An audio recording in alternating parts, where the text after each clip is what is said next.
Un tro, roedd gan wraig benwisg go arbennig. Roedd ei gŵr wedi roi'n anreg iddi.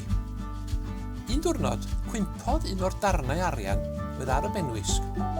Roedd y wraig yn drist iawn. Mae'n rhaid i fod yma'n rhywle, meddai. Edrychodd o dan y gwely. Edrychodd ar y bwrdd ac o dan y carpet. Edrychodd ger y potiau dŵr. Edrychodd tu mewn i'r potiau coginio hyd yn oed.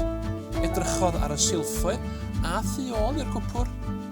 Bu'r wraig yn chwilio ac yn chwilio ym mhob man. Yna, eth ati i frwsio'r llawr yn ofalus. Dydy'n golwg o'r darn arian o hyd. Dyma'r wraig yn cynnau lamp ac yn ei thywynu i gornel tywyll y tŷ. Yn sydyn, gweld rhywbeth yn disgleirio. Hwrê! Roedd hi wedi dod o hyd i'r darn arian o'r diwedd. Roedd y wraig yn hapus.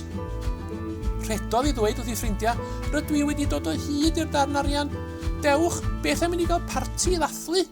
Mae Duw yn meddwl eich bod chi'n werthfawr hefyd, meddai Iesu.